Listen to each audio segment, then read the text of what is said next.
Good morning. It's a pleasure to introduce our next speaker. Thank you. This is our 7th biannual international conference, and when I consider the speakers we've had over the last number of years, I believe Professor Nóirín Hayes is the first speaker to come to us from the earlier sector, from early childhood care and education, and to provide perspective on family support through that lens. Nóirín has been an advocate and an activist for children, for families, for children's rights, and certainly for the earlier sector long before we could even consider it a sector. So it's a real pleasure to have her here with us. Nóirín is the visiting professor at the School of Education at Trinity College, and she's going to be speaking to us on blurring the boundaries and strengthening the foundations. You're very welcome, Nóirín.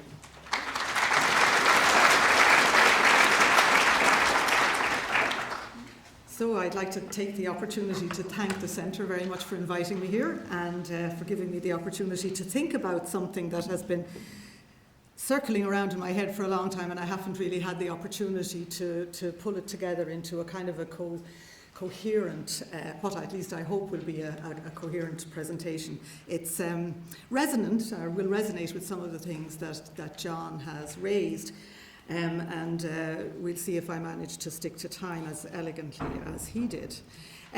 Blurring boundaries and strengthening foundations is a perennial dilemma that I see in the field of early childhood care and education, and it's the context that I want to look at the following 4 issues. Broadly speaking, I took the theme of building family support systems as a challenge to think about moving that on. So we're here where we are and moving us on to build those support systems. Within the context of current policy and practice, I want to introduce some troubling concepts, which I've talked about elsewhere in the context of early childhood education, I think are relevant when we also talk about family support. And I specifically want to locate it, and we'll be going backwards and forwards into illustrations or difficulties in the context of early childhood education and care. It occurs to me that I may come across as a bit of a whine, and I don't intend to be. The criticisms that I will be putting forward, or the difficulties that I see out there which may come across as criticisms, are intended to be points of consideration and points for further thought and discussion.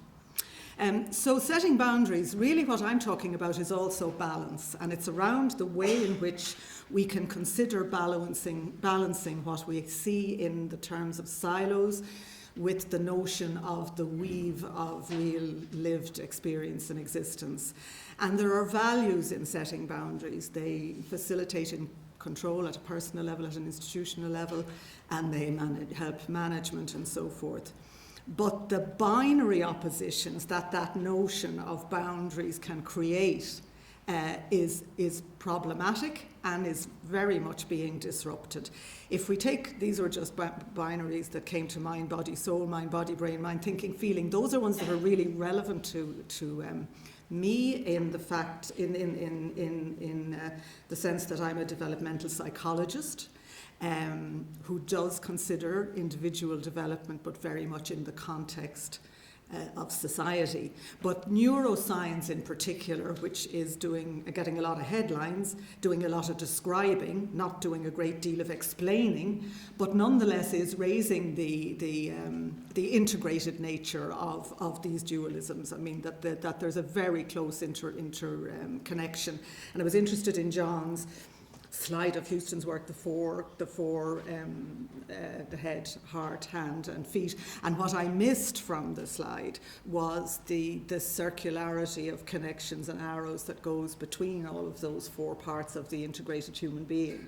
I don't mean that it wasn't there. I just the visual brought that to mind. But in the context of family support and building family support systems, I also wanted to draw attention to particularly to binary oppositions that I think we need to think about in the Irish context around state and family and around the family and the child. And I'm not going to go into them in great detail, but I'd like you to hold them in your minds in the context of some of the points I'm going to be making. And then I'm looking at the weave, that life individually and collectively is integrated. It's messy, a word that John also used, and it's important to blur the edges. It's necessary to blur the edges. It's challenging to blur the edges, but it's healthy. I locate my work in a bioecological model of human development, which rests pretty comfortably, I think, with this dynamic life course approach in this building. And I would see myself as approaching human development through the lens of children's rights. It's been very much to the fore of my work and my interests. But central to my focus has always been, and it has been a tension for me as a psychologist, the reality of children developing in the midst of society and affecting that society and being affected by that society, and what that actually means, really.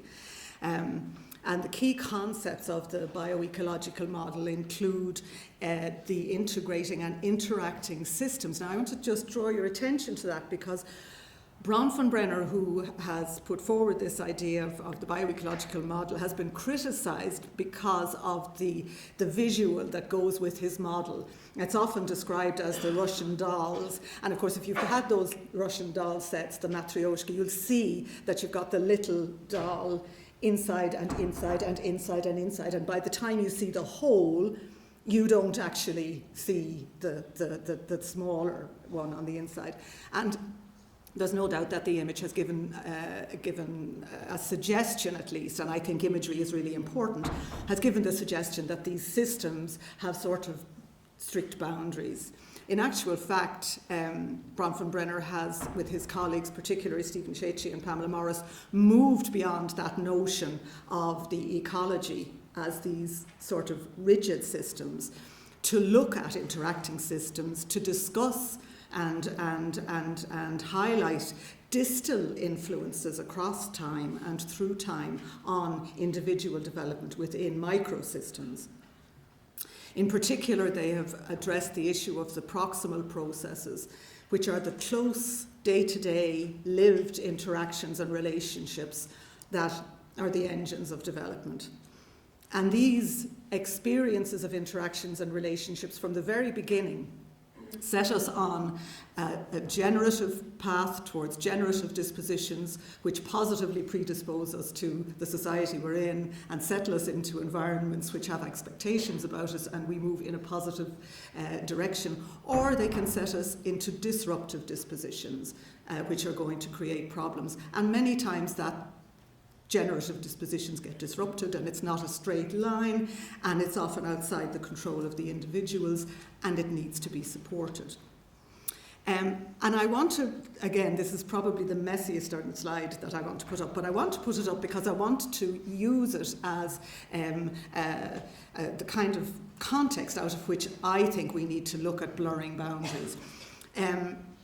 So Bronfenbrenner wrote in 92, "I've been pursuing a hidden agenda, reassessing, revisiting, extending, as well as regretting and renouncing some of the concepts set forth in my 1979 monograph." And let me tell you, if any of you here in the audience ever think of working with me as a student, and the only reference to Bronfenbrenner you make in your work is 1979, you get a definitely strong red line through it. And I see it even in good quality doctoral thesis, quick reference to Bronfenbrenner 1979, and it betrays a really limited understanding of the work of this really important contributor to understanding human development. So he was revisiting and reassessing, and he made the point that he didn't recant on anything. However, what he did do as a consequence of this reassessment was to add in to his principle of human development, the piece that I have there in italics, throughout the life course. He felt it was that dynamism and that breathing of the model that was really important. And he therefore he argued that needed to be put in for this reason, that the examination of research conducted within the ecological perspective reveals a striking imbalance more about the nature of the developmentally relevant environments, the systems, near and far, than about the characteristics of the developing individual then or now. in place of too much research on development out of context, which was a problem in child psychology in laboratory-based studies, but we replaced it by a surfeit of context studies without attention to development. And that has been a very important guiding principle in the way I work and think. And I worry and wonder about too much bureaucracy and too little heart at issues that I think John was touching into in his work. And Pat has noted there was a wonderful, which was a great help to me, let me tell you, in my work for today, an administration, the journal administration, a special issue on family and family support. And in that, Pat and a colleague made the point that the increased demands around coming from bureaucracy actually leave little time for quality reflective practice down where it matters on the ground in the day-to-day. And in the spirit of Bronfenbrenner's reflection and reassessment, and not necessarily recanting but possibly reconfiguring, I think it's time that we continued perhaps to review family support systems, because the other thing I discovered in setting myself in the context of family support thinking in preparation for this was that I could wake up tomorrow morning and it might have changed again. It's a very fluid and fluctuating context, actually. Elsewhere I have written, but I just want to, and it's been very much about early childhood education, I want to draw attention to this underlying concern that I have, that by focusing on systems, outcomes and measures in agendas, in policy documents and in strategies, we can lose sight of the individual. And the question is, how do we balance policy expectations with the realities of a pretty messy life? And what can look very clear and very clearly outlined in a policy document may not translate well into practice. And I want to give you an example from early childhood education. In the initial investment in early childhood education in the early 2000s, money came from Europe, Equal Opportunities Childcare Programme, very much around developing childcare services so that childcare would not be a barrier to women going back into the workforce. Part of that investment was a recognition that the sector was very under-resourced. There were insufficient places for the number of children needed. A lot of the money went into the construction industry. But there was also, in the initial phase, staffing grants to allow centres that were beginning to grow, bring in people to work in the field. Those staffing grants went after a time. Costs were rising, different tools were developed, and one of the tools that was developed was the Community Childcare Subvention Scheme. Now, that scheme was intended to facilitate people who were not able to pay the full whack to pay fees. So park that idea for a moment. One of the central policy contexts within which childcare was developed was a rights-based approach and a vision for children, which would be about services partnering with families and that there would be this very close link between services and families. And settings worked very hard to develop partnerships with parents, and early childhood settings are comfortable settings for parents. What happened was, when this came in, settings, by the nature of the policy instrument and its implementation, became gatekeepers, because it was the settings that collected and gathered the information that determined whether parents were able to access or not, or what band they were able to access in the CCS. And this policy tool, which was driven for a particular reason, disrupted another fundamental principle, which was partnership. And in a very small study that we did, it rendered fathers invisible. Where they had been coming to the settings, talking about their kids, working in the playgrounds, doing things like that, when the issue came down to whether you were eligible for the subvention and things were getting checked off, they disappeared. So there are impacts like that. So how can we look at policies carefully to see how they translate? And one of the issues that I think, and I do feel really strongly about it, is that outcomes provide a really excellent organising frame. But they are not good when they drive practice. Because practice on the day-to-day isn't about outcomes. Practice is about now. About the new word that I discovered, Jetztzeit, which is the here and now, or the continuous present. So, defining family support, this is a really important quote. When I use a word, it means just what I choose it to mean. I found multiple definitions of family support. But more importantly, when I went looking for definitions of family support, I discovered that I have a definition of family support as family member. And my definition of family support includes things, and I was trying to think what kind of things actually make my life easier, support me in my family. Well, childcare was one obvious one, but other things like wide footpaths that I could drive my buggy along when I had children, places that didn't have steps up, restaurants that allowed kids to come in. These are all in the context of children. But then for me as a family member, one of the other things with the Leap card, it means getting on buses and transport very good. Lots of things, the DART system, the Lewis system, I live in Dublin. So there were loads of things in society, developed by society and by policy makers that make my life and support my family life really easier. So I'm a family that's in receipt of extensive family support. And so when I thought of family support, I was thinking of all these supports that society develops to support me as a family. But then when I began looking at family support, an under-conceptualized concept, I realised that it's not about that actually at all.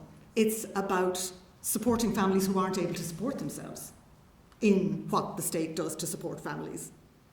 It's actually a different thing. And that was a kind of a surprise to me. And a challenge. So I began to notice words and what they mean, or what I think they mean. And so if you look at the definition of family support in the context of the centre here, first of all, I was kind of surprised to see that family support is about meeting the needs and achieving the rights of children. Because, again, I think of the context of the family. I'm nitpicking, but I think nonetheless it's an important nitpick. Families have a great significance in children's lives, and I highlight these points. Parents have the primary responsibility to create necessary conditions for children's development. The state supports parents to meet those responsibilities. And we're entering into a state-family issue here, which I don't think we can ignore. And then the approaches around children's rights are laudable and ones I would adhere to myself. And then when you looked at the framing of policy of family support on the website, you get these 4 pillars, and you begin to realise that it is very much about children at risk, children facing challenges, and families that are in difficulty. So I went into further the history, and I must say the notion of family support is not very well conceptualised, and the work I've looked at in Ireland is exclusively emerging from the centre here. And so I think it's really got it out there on the agenda, and I think in terms of research and moving the arguments and issues and points further, I commend the centre for the work that it's doing in this area. In looking at defining family support, Mary Murphy's work back in 1996 has been identified as one of the earliest attempts to define it, and they has brought it together into this kind of collective, which is around promoting the welfare of children, families in their own homes and communities. But she highlights that it is talking about vulnerable children, and Ireland has a history of dealing with the other more than dealing with the whole. And so targeting, and we even have this concept of progressive universalism, which someday in the big kind of future out there when money is no object, we'll be able to give it to everybody. But in the meantime, we'll still deal with targeting and we'll move towards universalism. And so one of the ways we do that is we have area-based interventions, which are universal in an area. And actually we can gain a lot of information from those. So I don't dismiss them, I just wish our whole country was an area-based service that was universal, on which we could then add supports. And in 2001, when Mary Daly and others were looking at family policy in Ireland and in Europe, the point was made that development of services for the family was slow and limited to families in crisis or in need, and a very interesting and well thought through rationale for that around the power of the family, the distancing of the state from families, and so forth. The current definition, which seems to be being used, even in the recent April statement, which caught me by surprise, and I'll explain that in a minute, but this statement, which John Pinkerton and others from here developed, is, I think, the current definition of family support, focusing on early interventions, aiming to promote and protect the health, well-being and rights of all children, young people and their families, paying particular attention to those who are vulnerable or at risk. So family support then is in the Irish context, clearly defined as families who need to be supported to become normal families. And then I was looking at the structures and the spaces that family support is in, and they're now tidied and they are in TUSLA. And it is the agency which is dedicated to responsibility for improving the well-being and outcomes of children. And in that document that Fergal you mentioned, family support covers a broad range, but what's interesting about that high-level policy statement is it's shifted the boundary again, because it is a high-level policy statement on supporting parents and families. So it's broadened the base somewhat. And the reason I nearly didn't find this is because I went on to TUSLA's work and I was looking at all the various publications and so forth, but this actually was on the DCYA publication list and not yet on the TUSLA site, although it may be, but not recently. And that is an issue around this collaboration that we're talking about, that is I've lost my link. That issue of I didn't do anything. Has it run out of battery? Maybe. Fortunately, I have a hard copy because I still have things to say. So the point I wanted to make actually about this. The point I wanted to make about this high-level policy statement, notwithstanding the fact that it has shifted from family support to parent and family support, is that it talks about developing a support system which seeks to build on family strengths wherever possible and values informal support networks. I think they're two really important commitments. Also, it's working to readily deliver the supports to children and families based on interagency, cross-organisational, and interdisciplinary work. And I suggest that may be a shift in direction. It certainly creates a possible shift in direction to think about building family support systems which come out of families rather which go down into families. I think there's a possibility there.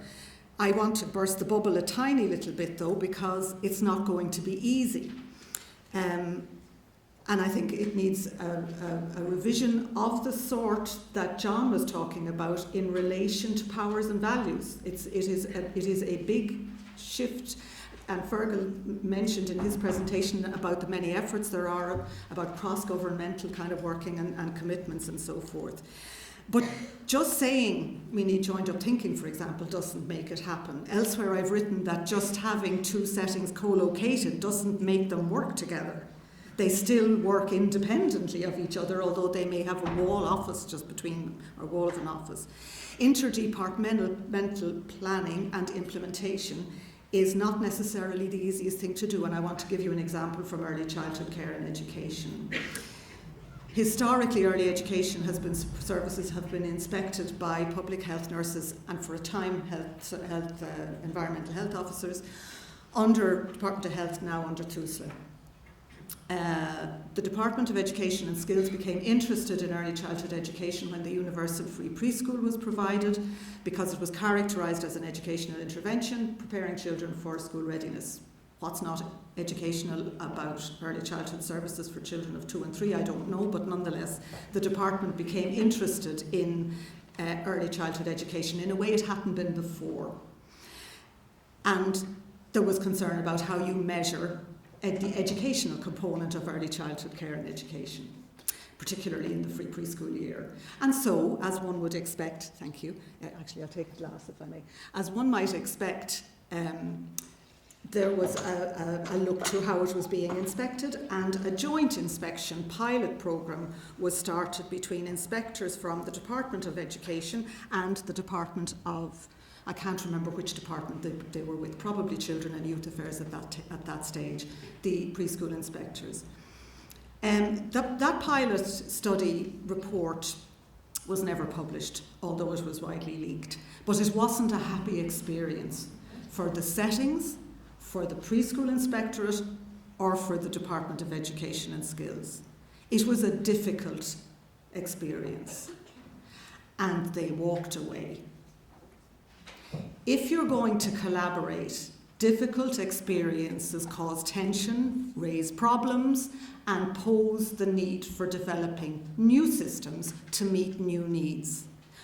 But they walked away, and last week or the week before, the Department of Education and Skills advertised for inspectors of early childhood education services. And they have determined that certainly a number of them will be people from the sector who are professionals in early childhood care and education. But the worry is that you have a setting in the middle of the country which is an extension to a house catering for 11 children with one adult who will be inspected now by 2 different inspection systems. So that needs to be really, really reconfigured and rethought, and it's an example about where saying it is one thing but doing it is another. So it's well that it's recognised as a problem, but I'm not sure we are really serious about making it a problem that works for us as opposed to a problem that creates more problems.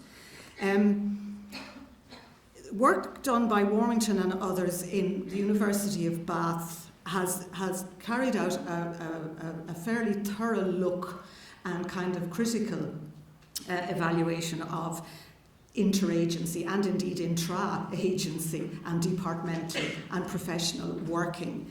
And they make the point that the idea tends to be about interagency or interdepartmental or interprofessional is about people coming together and recognising each other's lenses, not about actually pushing and creating new understandings from each other's lenses and actually changing. So we bring our ideas, we exchange knowledge, we transfer knowledge, and we feel very good about ourselves. Because actually now I understand how an occupational therapist thinks about play in a way I didn't understand as an early educational expert who thinks about play. And that's all very good and fine. But actually, I could learn a lot more about how we really animate play and make it important, or make its importance recognised, if the OTs, artists, early years practitioners and teachers worked together and actually theorised play from these different lenses, if you like. And so the study from Bath made the point that we need to move away from this safe notion of partnerships and sharing and joined up thinking towards a situation of recognising that there's not working, which is better than networking. And you tackle those knots and you unpack them and unpick them and you ease the tensions, but you work with the tensions. And moving, therefore, from this kind of vertical silo approach towards this horizontal weave approach, blurring the boundaries. And so I think that we have a space where we can blur those state and family interfaces. It comes from the Convention on the Rights of the Child. It is Article 18, which places a responsibility on governments to provide support services to parents, especially if both parents work outside the home. It gives the state a role in sharing the care of children. And that's a space in family support for all families where you can begin to think about the additional supports that you might need to build on those universal or general supports, not free supports, but universally available supports.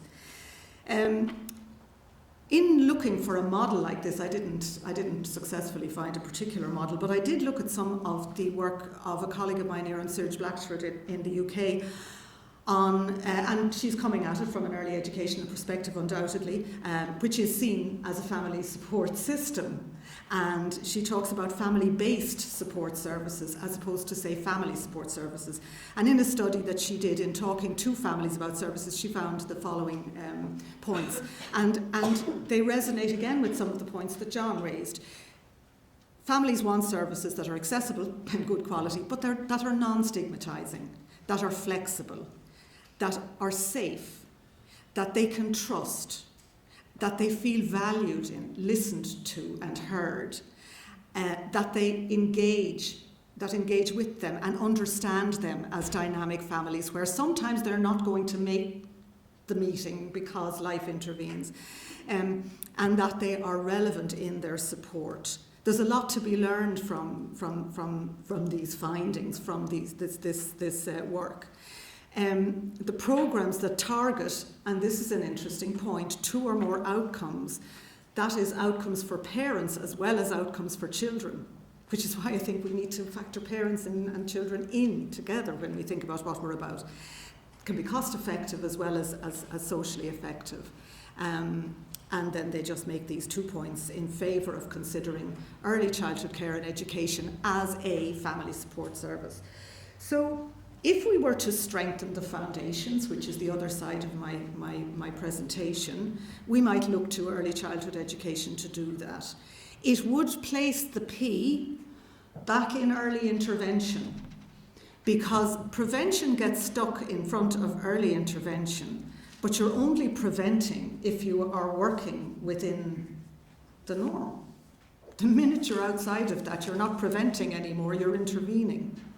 And actually working from a base of what's out there in general for all families is about where you get the prevention, because you facilitate early identification, for example. You can bring services, other services, support services, like, say, speech and language therapy, into the community. And you get your early identification and your early fixes where they're available, or where they're going to be beneficial, rather. Quality early educational settings provide calm and non-threatening environments where service and families connect. Lots of research evidence to support this. Parents don't feel threatened by early childhood professionals. They relate to it as a sort of an extended family. And it's a safe place to actually introduce some of those not so safe issues, like perhaps your child has a difficulty in this particular area, or I know you've got a difficulty at the moment in the marriage, maybe this might be a good place to talk. Or, it does that kind of thing. Quality early childhood enhances children's development in the here and now, which has got to be good for everybody. Settings provide a source of information. They can be a contact. They can be a very important linchpin in the general wider services that are being provided. And there's great potential for intergenerational mental health and well-being. It's an under-researched area, particularly around the mental health of mothers and young children, for example. But in a study that Ireland we were involved in the DIT, where I used to be based, the TOY report, which is around together, older and young, is where the acronym TOY comes from, was a really interesting study on the effect on older people of actually having preschool children come and visit them and work with them and talk and share their crafts, and older people actually going and storytelling in preschool settings. A really interesting study, but it's one of the few studies that actually looks at the intergenerational potential of the services. It's an emerging sector, and I can see people in the audience who are familiar well with early childhood education in Ireland, but just briefly, 1997 the first inspections commenced. The National Childcare Strategy came in 1999, which was for childcare services for working parents. That's where it began to go wrong for the broader early childhood care and education centre, because it distinguished the provision of early childhood services with state support as being for parents who are working or are in education or are in training. It wasn't about children, and I think that really is the core of where the difficulty has arisen, and I think we've got to stop fixing it as we proceed and actually rethink a little bit more about the essential support that it could be. On the very same almost day, a white paper on early childhood education was published, and this is the history of early childhood education in Ireland, this split between care and education, and it continues. We were coming together quite well in the middle 2000s. The Centre for Early Childhood Development and Education was bringing the early years sector and the education sector together very well. It's gone now, and I worry that the sector is getting divided again. We have 2 excellent practice documents in early childhood, so the quality of the service could be very high. Síolta and Ashtar, the curriculum framework. We have a situation where the money that was available for training in Ashtar was very limited. It was at a time when there was very limited funding, but there was training money available to the NCCA, the National Council for Curriculum and Assessment, that developed the framework in consultation, wide consultation with the sector. And the vast majority of that training, for structural reasons and for relative ease, went to training primary teachers in the implementation of Ashtar. Over 10,000 primary teachers to date have received training in Ashtar through tutorial groups, through workshops and through summer programmes. Less than 100 early childhood care and education professionals have received workshops in Ashtar in that way. And yet it's a document that was prepared for the sector, by the sector, with the sector. That's privileging education in a way, and that keeps happening. So the fact that the Department of Education and Skills is developing an inspectorate is great, I think, because I see early childhood education from birth to 6 as a period of education, but I'm bothered that they may only be looking at the 3 to 4 year olds and that they're actually not looking at the educational quality of the services for under 3s and the quality of that service for the families who are using those services and their comfort with understanding and believing that their children's development and learning is in good hands. We had the free preschool in 2010, but there's still different departmental responsibilities. It's largely private with high costs to parents, although there are some subsidies. And these are the departments currently involved and not necessarily speaking to each other or developing systems together with each other, even where they're co-located. That's the government vision for children, which has been around for quite a while now. Better Outcomes, Brighter Futures was mentioned, and I think it's a very good framework. It specifies supporting families, prevention and early intervention initiatives, continuing to increase investment in high quality early years care and education, although they might think about how they're going to get that quality in a situation where they don't pay staff actually to even think, not to mind do anything else other than provide the service, but that's another day's work. And develop an early years strategy. I was glad to hear that it is imminent later this year. It was imminent in December 2013, so we'll wait and see how imminent it really is. Now, I'm being a little sarcastic there, but I'm also somewhat frustrated by the potential that early childhood care and education has in being a genuine site of support for families, a preventive support for families, and an area for early identification of difficulties so that early intervention really can begin early. And this is a problem in the Better Outcomes, Brighter Futures.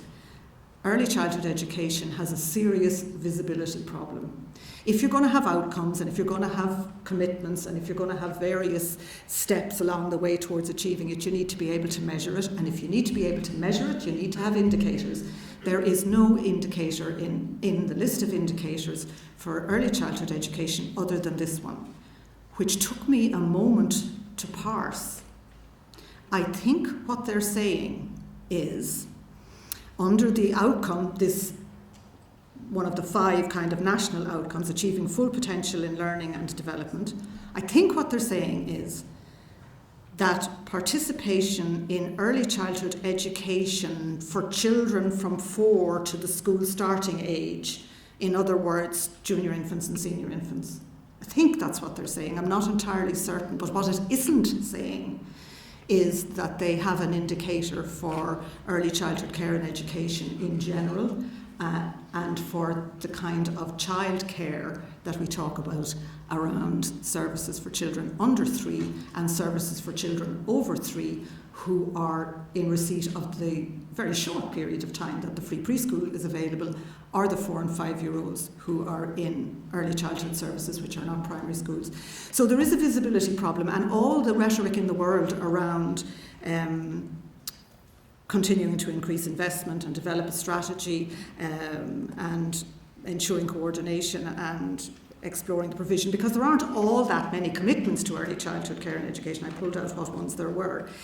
It actually, in the big picture, maybe doesn't count for much. I think it's a missed opportunity, and these are reasons why. There's a problem around defining what it is. Early childhood care and education in the first, what was that, the indicators of well-being and children's well-being document. Early childhood care and education was defined as services for children from birth to 13. And that was because they didn't know where to put after school care, and so they put it in under early childhood. There is a definitional problem. There's department prevarication on developments. Will we have a strategy? Won't we have a strategy? What will it cover? Who will do what? There's childminders don't have a feature at all as a core family support, in actual fact, and one that seems to be preferred by families in Ireland. Privileges education. There's no professional recognition for early childhood professionals. It happens that early childhood professionals in certain areas are recognised as being able to refer children on to other services, but they have no professional identity in that area. And demands are being made on them left, right and centre, which are unrealistic because in all of the free preschool services they have a contract tied to hours of giving the service with no other contract time to plan or to reflect. And we see from John's presentation how important, really important, reflection is to quality services at any level. And there is a resistance to supporting early years services directly. And that goes on. We still think in terms of parent payment to parents. So there's now talk about increasing child benefit again, because tax benefits, tax credits. Tax credit wouldn't pay the fee for early years services for a month for some families. And it does nothing for quality. So I think we need to change the narrative around early childhood education in general, but I think we could change the narrative to recognise it as a family support and move away from simply talking about building family support systems to including family-based support services. We should consider the role of early childhood. We should recognise the potential of the professionals, consider strengthening the focus on prevention, enhancing early identification, move towards a universal approach on which we then provide additional services, and invest in and grow early childhood education networks. Thank you.